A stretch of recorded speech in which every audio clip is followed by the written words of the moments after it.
In a small, peaceful African village nestled between vast, green forests, lived a young girl named Amara. She was known throughout the village for her kind heart and willingness to help anyone in need. Whether it was fetching water for an elderly neighbor, gathering herbs for the village healer, or simply listening to the stories of the elders, Amara was always there to lend a hand. Her gentle spirit and trust in others made her beloved by everyone. But her mother, a wise woman who had seen the dangers of the world, often warned her, "The world is not kind to girls who trust too easily, my child. There are dangers beyond our village, things you cannot see, and people you cannot trust." Amara, however, was too innocent to fully understand her mother's words. She believed in the goodness of people, in the peacefulness of the world she knew. The village was small, with only a handful of homes, and the people were tight-knit, bound together by generations of shared history and mutual care. The forest that surrounded the village seemed like a place of magic and wonder to her. Stories of spirits, ancient trees, and hidden paths filled her imagination. Yet, beneath these stories, her mother often spoke in hushed tones of the dangerous men who roamed the forests, waiting for an opportunity to prey on the unsuspecting. One evening, as the sun began to dip below the horizon, Amara's mother called her into the hut. "Amara, I need you to deliver this package to your grandmother. She's run out of supplies, and I promised her I would send these to her.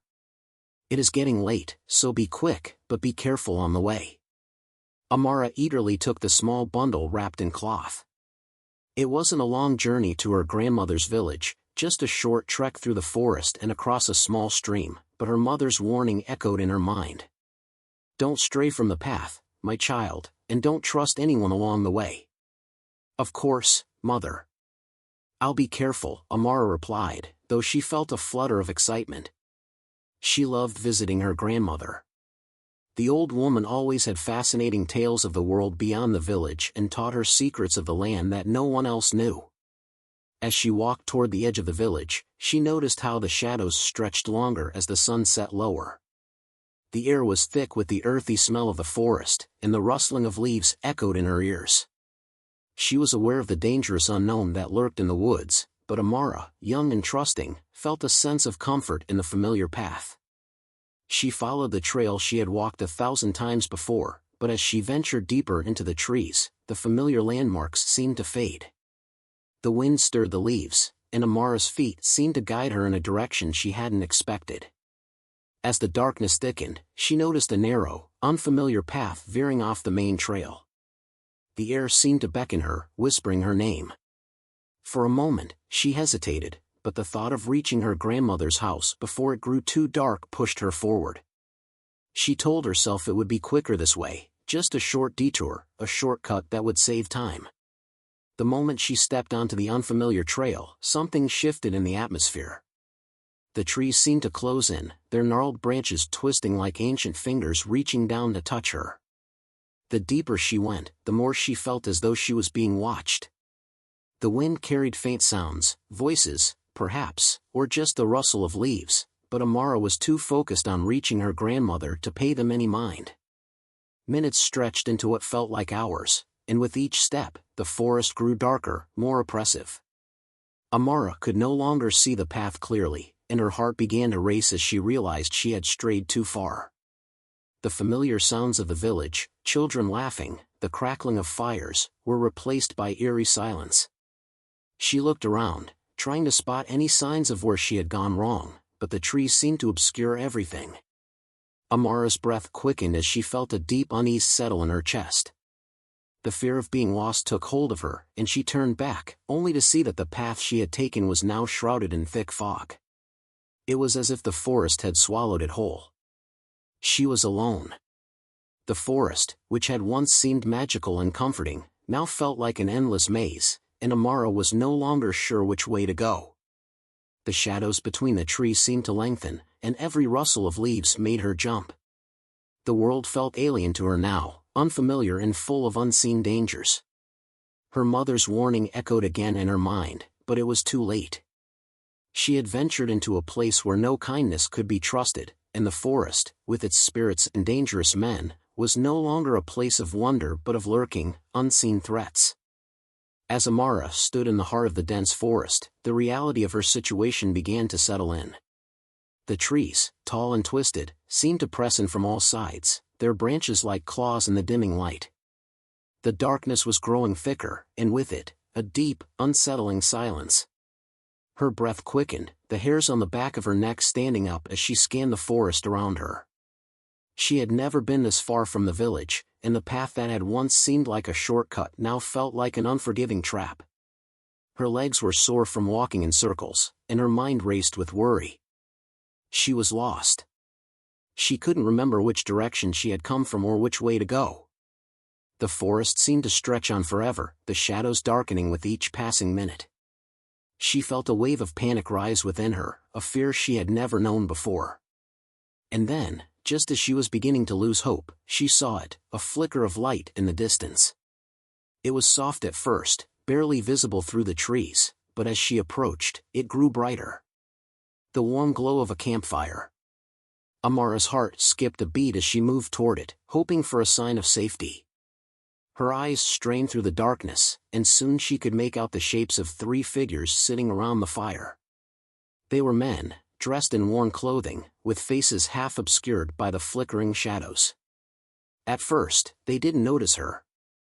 She stood there for a moment, unsure whether to approach or not. But then one of the men looked up, his eyes catching hers in the firelight. A smile spread across his face, and he stood up slowly. "Are you lost, my child?" His voice was smooth, kind, and soft like honey, but there was something in the way he spoke that sent a shiver down her spine. Amara hesitated, feeling a knot tighten in her stomach. I've lost my way," she stammered. "I was on my way to my grandmother's village, but I don't know where I am." The man nodded, his smile never fading. "You're safe here. We've traveled these woods many times. We can help you find your way. Come, sit by the fire and rest. The night is cold, and you've traveled far." His offer was comforting, and the warmth of the fire seemed to beckon her. She was exhausted, both physically and mentally, and the idea of sitting by the fire, even for just a moment, felt like a relief. Her mind told her to be cautious, but the exhaustion in her body was louder than the warning in her head. Slowly, she moved toward the fire and sat on a nearby log, grateful for the warmth. The 3 men seemed harmless enough, and the firelight cast a gentle glow on their faces. They looked like travelers, tired, worn, but not unfriendly. "You've had quite the journey, young one," the second man said, his voice gravelly but kind. He was taller, his face weathered from years of travel. He had a deep scar running down one side of his cheek, a reminder of past struggles. "What's your name?" "Amara," she replied softly, glancing at him as she tried to get comfortable. "A beautiful name for a beautiful girl," the third man added, his smile almost too wide. He was younger than the others, but his eyes held a strange glint, something that made Amara's pulse quicken slightly. "You are far from home, little one." "I'm just trying to get to my grandmother's village," Amara said, trying to ignore the unease that was starting to grow in her chest. "I got lost."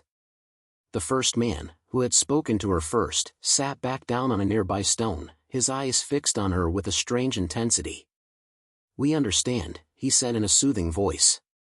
"The forest can be disorienting. We've all lost our way at some point.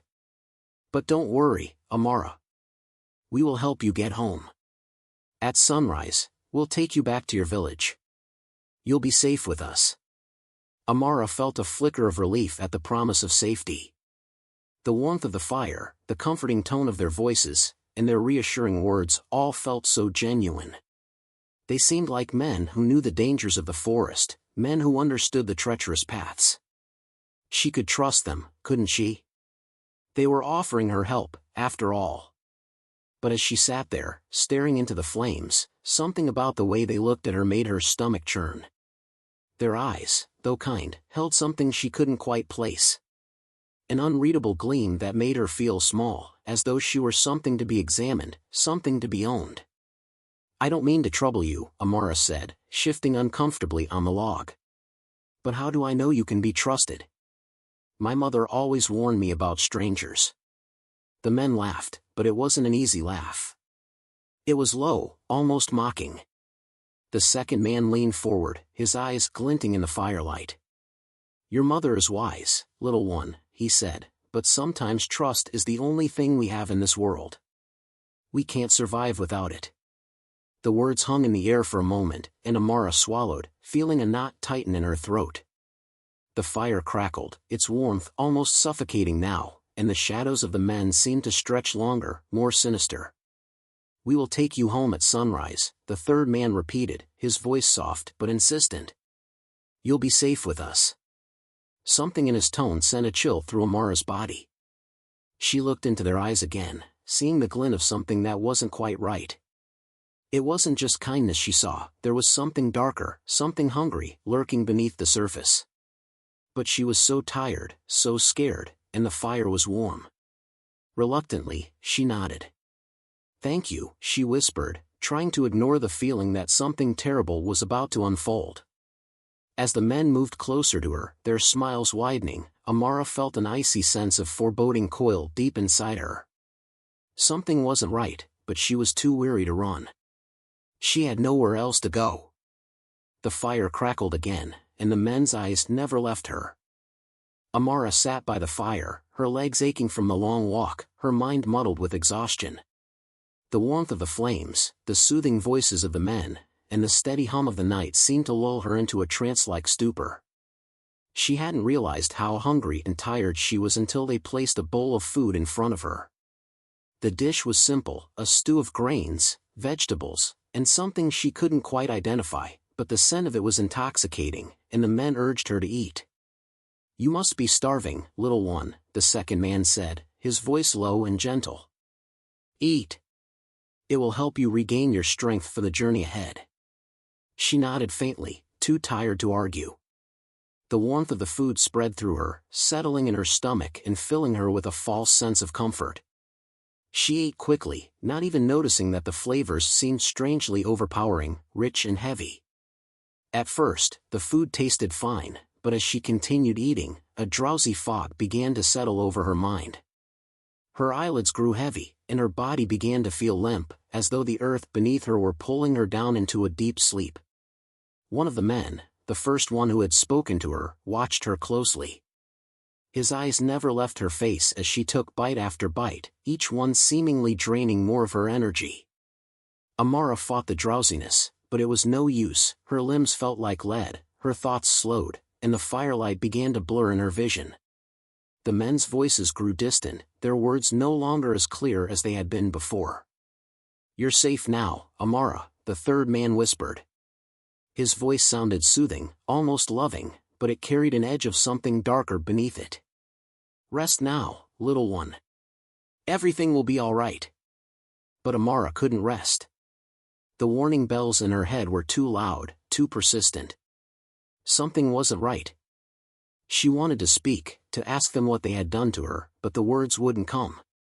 Her body felt heavy, her arms unable to move, and her head was spinning with confusion. The fire's glow became too bright, too hot, and she turned her head away, struggling to keep her eyes open.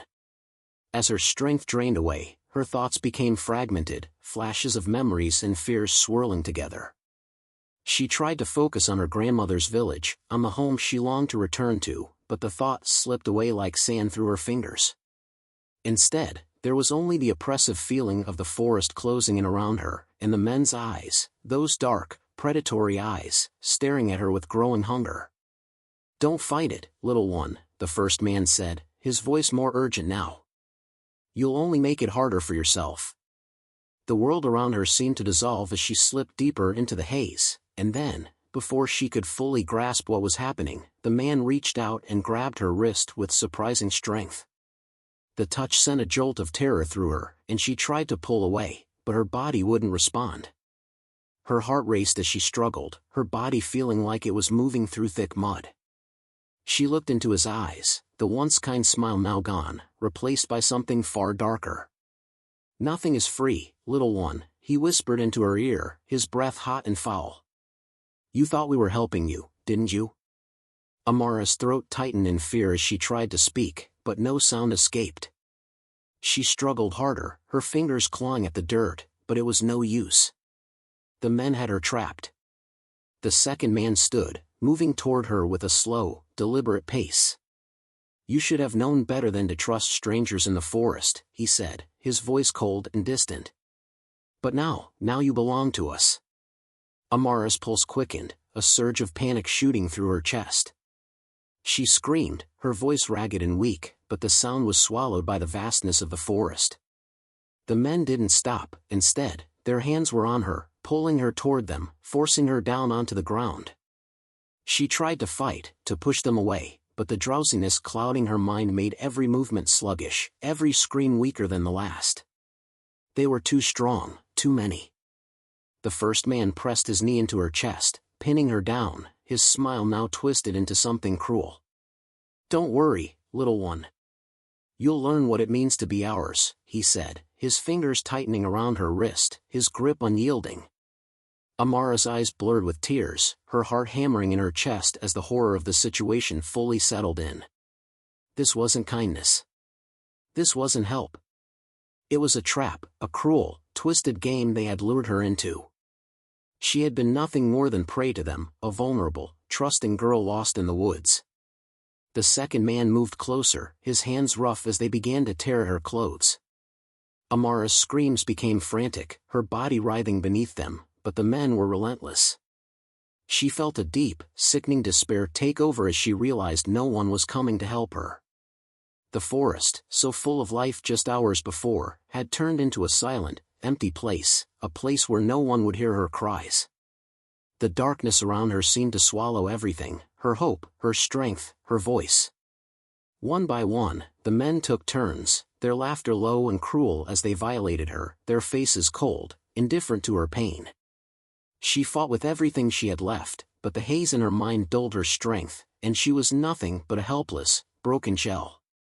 The fire flickered, casting strange, elongated shadows across the ground, but there was no light to save her. The forest remained silent, the only sound the men's mocking laughter and her own helpless sobs. It was as though the world had turned its back on her, as though she were invisible, a forgotten soul in the dark, twisted corners of the forest. Her screams faded into the night, unheard, unanswered. The men's cruel game continued, and Amara was left to wonder, in her final moments of consciousness, if anyone would ever remember her name. The first thing Amara felt when she woke was the intense pain that rippled through her body. Her limbs ached as if she had been crushed under the weight of the world. Her chest was sore, her throat raw, and every inch of her skin seemed to scream with the memory of the violence she had endured. But it wasn't just the physical pain that hurt the most, it was the emptiness, the hollowness in her heart. The feeling of betrayal, of her trust shattered into 1,000 pieces, lingered in her chest like a jagged stone. She tried to move, to sit up, but her body was too weak, too spent. Her mind was clouded, the memory of the night before barely clinging to her consciousness like a dream she couldn't fully remember. She tried to piece it together, but the fragmented images only made the pain worse, the men, their laughter, their cruel hands. Tears welled up in her eyes, but she had no strength left to cry. Her body was broken, her spirit worse than shattered. She had been taken, used, and now she was left with nothing. Nothing but this brutal reality and the desolate emptiness of the forest around her. Amara's breath hitched as she slowly opened her eyes, the morning light filtering through the trees, casting long shadows on the forest floor. The fire from the night before was now nothing but a pile of smoldering embers. The men, those strangers who had promised her safety, were already awake, laughing and talking as though the horrors of the night had never happened. They were sitting near the fire, cleaning their belongings, packing up their things with casual ease. It was as if she didn't even exist. They spoke in low voices, their laughter echoing through the trees, mocking the world itself. Her heart twisted painfully as she tried to sit up, but the movement sent another wave of agony through her body, making her gasp. "Ah, the little girl wakes up," one of them said with a chuckle, his voice cold and uncaring. The second man glanced over at her with a smirk, his eyes glinting in the morning light. "Did you sleep well, Amara?" the third man asked, his voice dripping with mock sweetness. He came closer, crouching in front of her, his gaze scanning her bruised body. "I trust the forest spirits took care of you last night." Amara recoiled at the sound of his voice, the cruelty in it gnawing at the pit of her stomach. She tried to speak, but the words were caught in her throat, choked by the rawness of her pain and fear. The first man who had grabbed her wrist the night before, the one who had whispered in her ear that nothing was free, looked up at her now with a grin that sent chills through her spine. He was the one who spoke next, his words slow and deliberate, as though savoring the moment. "You're one of us now, little girl," he said, his voice dripping with mock sincerity. "Now you belong to the forest spirits. They'll watch over you, guide you. But you're no longer our concern. You're theirs." Amara blinked, struggling to comprehend what he meant.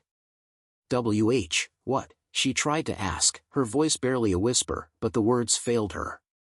She couldn't understand what they were saying. The men were still laughing, their faces twisted with amusement as they packed their belongings, as if her pain were nothing more than an afterthought to them. The second man, the one with the scar on his cheek, gave her a sideways glance. "You thought we were going to take you home, didn't you?" he asked, his voice dripping with contempt. "Did you really believe we cared about you?" Amara's heart sank. She was still trying to make sense of the cruel words, still clinging to the hope that somehow they had just been toying with her. Maybe this was all just a sick joke. But no, their eyes, their laughter, the coldness of their voices, it was all too real. They had used her, broken her, and now they were discarding her as if she were nothing. "Get up, girl," the third man said, his tone harsh and dismissive. "We're done with you." Amara's body trembled with exhaustion, but she managed to lift herself to her knees, her breath shallow as she tried to steady herself. She was still disoriented, still feeling the weight of the events from the night before crushing down on her, but she had to ask. She had to know if there was any chance, any glimmer of hope left in the world. Will you take me home?" Her voice cracked, the words barely audible. The men paused their movements, and for a moment, Amara thought maybe there was a chance. Maybe they would show mercy. But instead, they looked at her with cold, empty eyes, as though she were nothing but a nuisance. The first man laughed, a dark, bitter sound that sent a chill down her spine. "Home," he scoffed. "You think we owe you that? We gave you the kindness of our company last night, and now you want more? No. You find your own way, girl." The second man gave a cruel chuckle. "You're in the forest now. You belong here. Find your own path, like the rest of us did." Amara's chest tightened, her heart sinking lower than she ever thought possible. There was no kindness in their words, no compassion in their eyes. They were done with her. She was nothing to them now, just another lost soul abandoned in the wilderness. Without another word, the men turned and began to pack up their things. They gathered their belongings quickly, their movements brisk and indifferent. They were already preparing to leave her, to disappear into the forest without a second glance. Amara wanted to scream, to beg for them to take her home, but her voice was caught in her throat. She had no strength left to fight, no will to resist.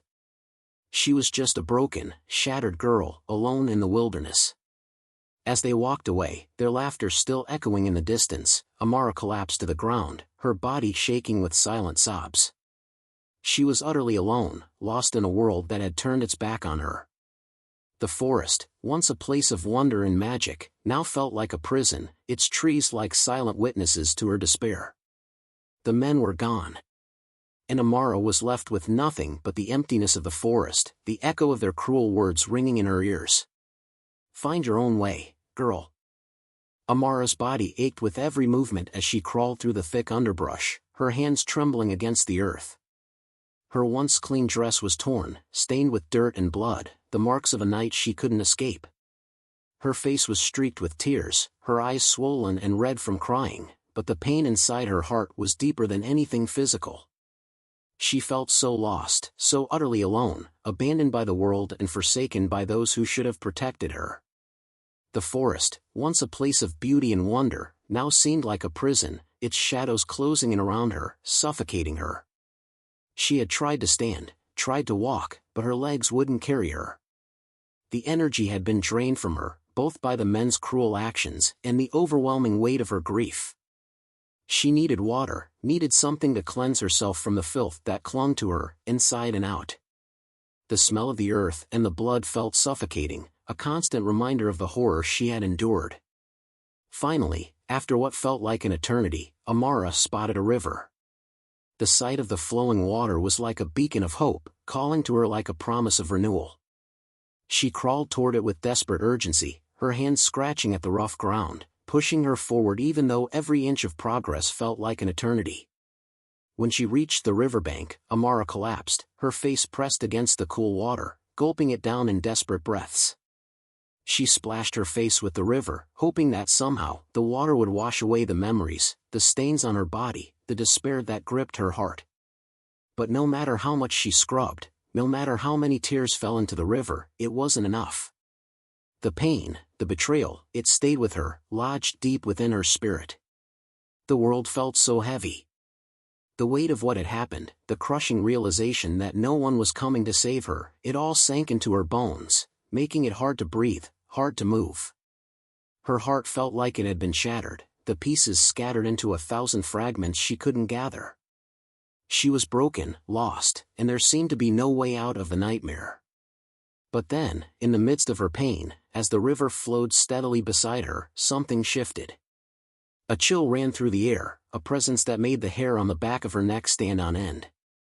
Amara's breath caught in her throat as she slowly looked up from the water. There, standing just beyond the trees at the edge of the river, was a figure. A woman. She was old, her skin wrinkled and weathered by the years, but her eyes shone with a strange, knowing light. The woman's hair was long and gray, woven with beads and strands of vines, and her clothes were made from cloth that seemed to shimmer with an ethereal glow, blending with the forest around her. She stood there silently, watching Amara with a gaze that was both piercing and calm. Amara, though still trembling with fear and confusion, could not look away. There was something about the woman that drew her in, something ancient and powerful, like the earth itself had sent her to stand in judgment.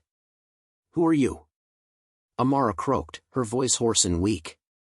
She tried to push herself to her feet, but the strength had not returned to her body. She fell back to the ground, her hands trembling. The woman didn't answer at first, merely watching her with those ageless eyes, as though waiting for Amara to understand something deeper. Then, slowly, she took a step forward, her movements graceful and deliberate, as though the very air around her bent to her will. "You call upon the spirits," the woman said in a voice that was both gentle and commanding, like the wind through the trees. "The spirits hear your cry." Amara's heart skipped a beat.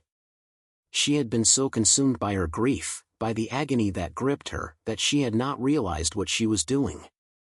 She had cried out for help, not in words, but in her heart.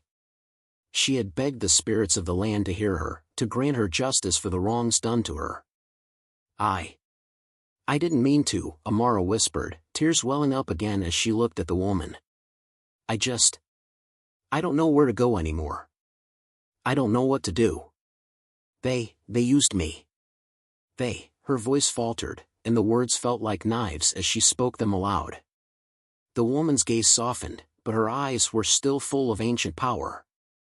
She stepped closer, her feet barely making a sound on the ground, as though she were part of the forest itself. Her presence was overwhelming, like the earth, the wind, the fire, and the water had come together in her form. "You are not alone, child," the woman said, her voice as soft as the breeze. "The spirits of the land are with you. The earth remembers your pain. The sky watches over you. The river flows in your name." Amara looked up at her, confusion and disbelief flickering in her eyes. But I'm nothing. I'm broken. I have nothing left." The woman knelt beside her, her movements slow and deliberate. She placed a hand on Amara's shoulder, her touch warm and steady, grounding her in the moment. "You are not broken," the woman whispered. "You are a daughter of the earth, a daughter of the spirits. The wrongs that have been done to you will not go unanswered. The forest remembers, and the spirits will seek justice for you." Amara's heart raced at the woman's words. She had felt so abandoned, so forgotten, But now, in this moment, she felt a strange stirring inside her, a flicker of something alive, something powerful. The woman's words seeped into her soul, lifting her out of the depths of despair, giving her something to cling to, something to believe in. The air around them grew heavier, the wind picking up as the woman raised her arms. She spoke in a language Amara couldn't understand, a language older than time itself. The words were like a song, a chant that echoed through the trees, vibrating with the pulse of the land. The air seemed to thicken, swirling with an ancient energy that pressed in from all sides. Amara felt it then, a presence, a force, something beyond her understanding. It was as though the earth itself had come alive, the river whispering her name, the trees bending toward her, the wind carrying her sorrow. The spirits of the land, the ancient forces that govern the earth, were listening to her pain. They will not go unpunished, the woman whispered, her voice steady and resolute. The spirits of the land will remember their deeds. Justice will be served. The wrongs that have been done will be righted. The woman's eyes locked with Amara's, and in that moment, Amara understood. She wasn't alone. The world may have turned its back on her, but the spirits had heard her cries. And they would answer. The men who had used her, who had discarded her as though she were nothing, soon, they would know what it meant to face the wrath of the land. The woman's lips parted, and she spoke one final word, a word that carried the weight of centuries. The air seemed to shudder with the power of it. Vengeance. Amara's breath caught in her throat. The woman rose, her figure fading into the shadows of the forest, her presence lingering like the last echoes of a storm. The spirits had heard her. And the world would remember. The three men, having left Amara behind in the forest, continued on their way as if nothing had happened. The night's horrors, their cruel treatment of the young girl, were already slipping from their minds, pushed away by their laughter and the self-assured belief that they had escaped any consequence. They had taken what they wanted, discarded her, and now the forest seemed to belong to them once more. They walked through the dense trees, their steps light, their voices booming in the night air, oblivious to the fact that the spirits of the land were already stirring in response to their actions. The first man, a stocky figure with a broad frame and a rough face, led the way with a grin on his lips. His eyes, though, were sharp and restless. He kept glancing over his shoulder as if something were following him, but when he turned around, the path behind him was always empty. He dismissed the feeling, brushing it off his nerves. "It's nothing," he muttered to himself, trying to push away the unsettling sensation that crept up his spine. He focused instead on the fire ahead, its crackling sounds cutting through the thick silence of the forest. The second man, a lanky figure with a scar running down his cheek, walked beside him. His eyes were darting around, too, as though expecting to see something out of place in the shadows. He had been quiet for the past hour, lost in his thoughts, his mind replaying the events of the previous night. He had been the one who had taken the girl first, his hands rough and eager, but it was the way she had looked at him that troubled him now. Her eyes, wide with terror, still lingered in his thoughts. He shivered involuntarily, though the night air was warm. "I don't like it," the second man muttered to the first. "Feels wrong." The first man grunted, brushing him off. "It's just the forest messing with your head. Forget about it." But deep inside, both men couldn't shake the nagging sense that something was wrong. They tried to shrug it off, to laugh it away, but the unease clung to them like a shadow they couldn't escape. That night, as they made camp near the edge of the forest, things began to take a turn. The air grew thick with an oppressive weight, and the once calm surroundings seemed to buzz with an unseen energy. They sat around the fire, the crackling flames the only sound in the otherwise silent night, but it wasn't long before the whispers began. Soft at first, like the rustle of leaves in the wind, they seemed to come from all directions, though there was no one else around. The men froze, their eyes darting around in confusion. "Did you hear that?" the first man asked, his voice low and unsure. The second man stiffened, his eyes scanning the darkness beyond the reach of the firelight. "It's just the wind," he replied, though there was doubt in his tone. He didn't believe it, not entirely. But the whispers grew louder, like the voices of people just out of sight, speaking words they couldn't understand. The third man, the one who had been the most dismissive of the girl and her fate, began to feel a coldness creep over him, the chill seeping into his bones. His mind began to play tricks on him, flashing images of the girl, her tear-streaked face, her cries, the way she had begged for help. He shuddered and stood up abruptly. "Enough of this," he muttered, trying to steady his breathing. "I'm going for a walk. I need some fresh air." He turned to leave, but before he could take more than a few steps, he froze. A sharp pain pierced his arm, and he glanced down to see deep, red scratches running along his skin, as though invisible claws had raked across him. He gasped, stumbling backward, his heart racing as the scratches burned. He looked around in panic, but there was no one there, just the shadows that seemed to be pressing in on him from all sides. "What the hell?" he whispered, his voice trembling.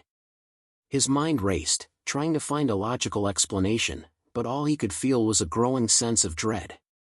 The second man heard his friend's panicked exclamation and hurried to his side. "What's wrong?" he asked, his voice tight with worry. But when he saw the scratches, his own face paled. "Who did this to you?" the second man demanded, his hands hovering over the wounds as though he feared touching them would make them worse. "I don't know," the third man stammered, his breath coming in shallow gasps. "There was nothing there, nothing I could see." The first man, who had been sitting by the fire, watched them with growing unease. "It's just the forest," he muttered, trying to convince himself as much as them.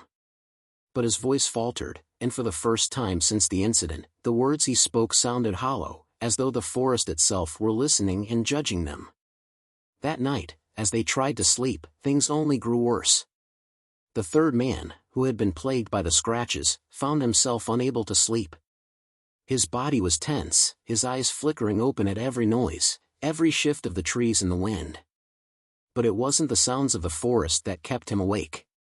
It was the dreams. He had always been a heavy sleeper, but now, his dreams were vivid and terrifying. In them, he saw the girl. Amara. Her face twisted in agony, her eyes wide with terror as she screamed, her voice echoing through the trees. But it wasn't just her screams. He could feel the weight of them, the suffocating force of her pain, as though it were choking him, wrapping around his throat. His heart hammered in his chest as he woke, drenched in sweat, the echoes of her cries still ringing in his ears. "Stop it," he muttered under his breath, trembling as he sat up, his chest heaving. "She's not real, it's just a dream. It's just a dream." But he couldn't shake the feeling that the dream wasn't a dream at all. The next morning, the men were on edge. They spoke little, the weight of the previous night's events hanging heavy in the air. The third man, though, was the most affected. He hadn't slept at all, his eyes bloodshot, his hands trembling.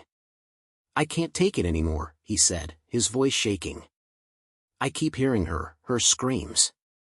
I see her face in my dreams. What have we done?" The first man tried to brush him off. "It's just your mind playing tricks on you. We've got to keep moving."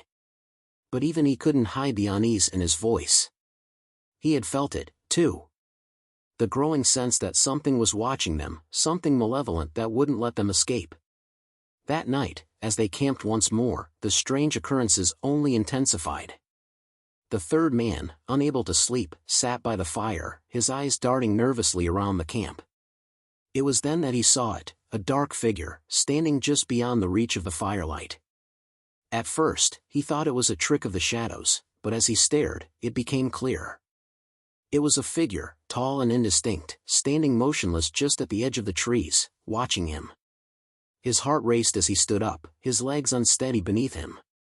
"Do you see that?" he gasped, pointing to the figure, but when the other two men turned to look, it was gone.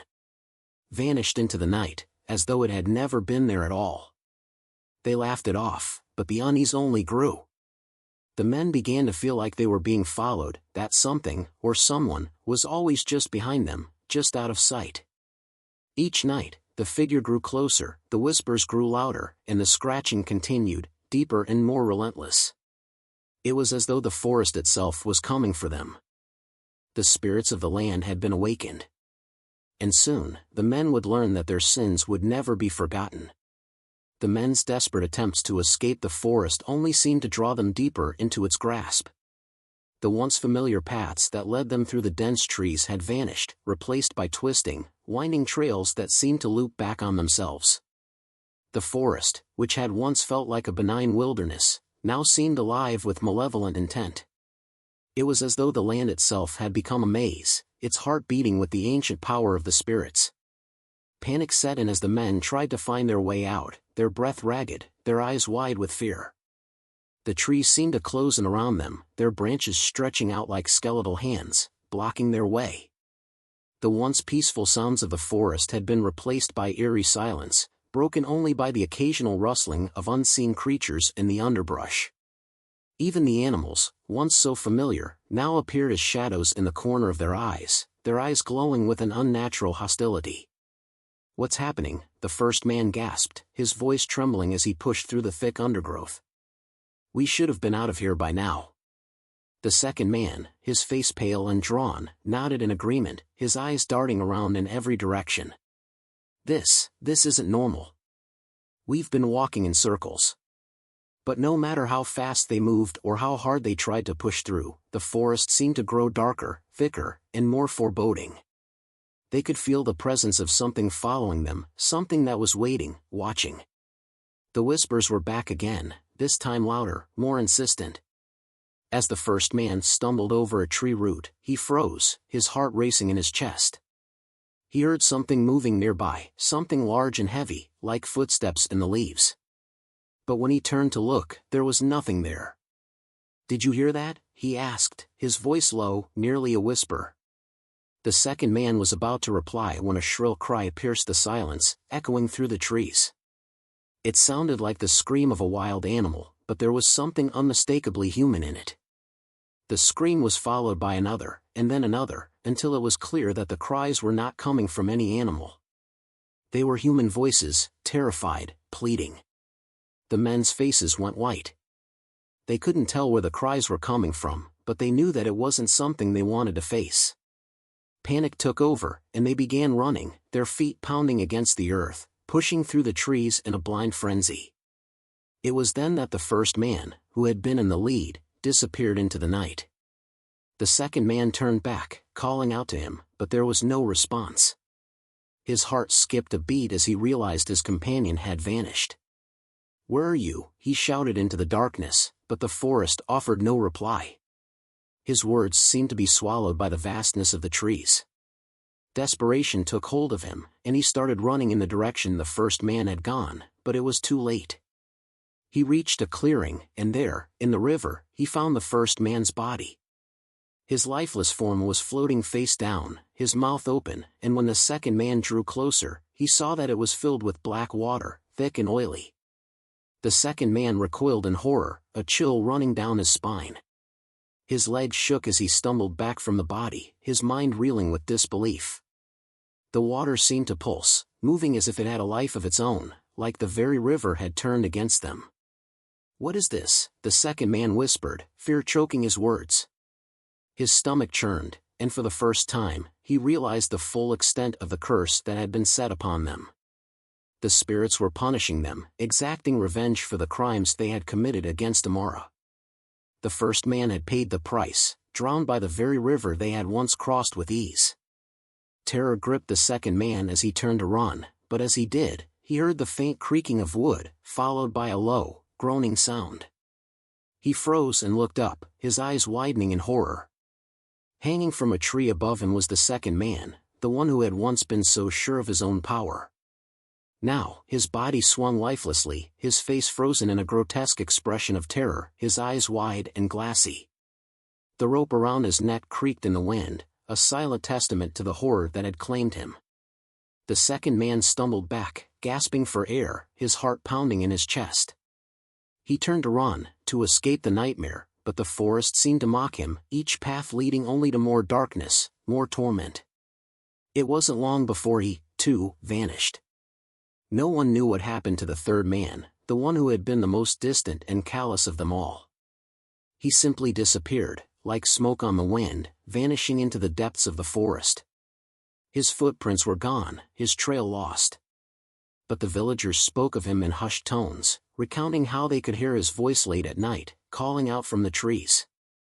They said that on moonless nights, they could still hear his footsteps, wandering through the village, an endless, restless soul, trapped in the forest he had desecrated. And so, the spirits had their vengeance. The forest had turned against the men, each one claiming a different form of death, but all of them meeting a fate far worse than they could have ever imagined.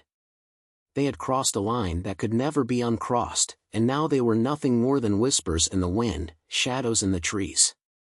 The land remembered.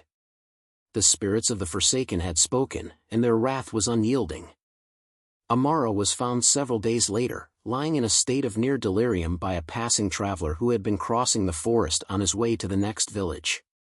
He had noticed her faint cries and followed the sound, eventually discovering her broken body hidden in the underbrush near the river. The girl was barely conscious, her body weak and bruised, but she was alive.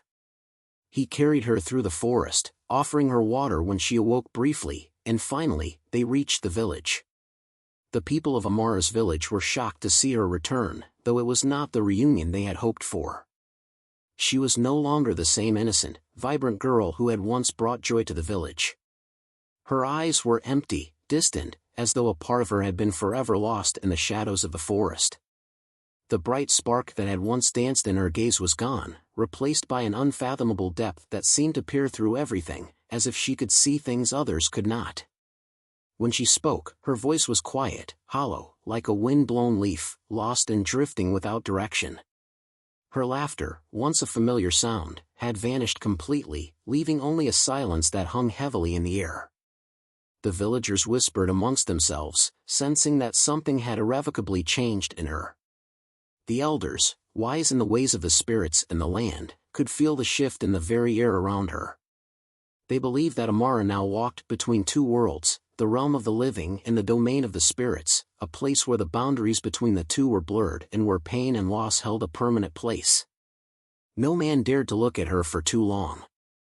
There was something unnerving about her presence, something otherworldly that made their hearts race and their breath catch in their throats.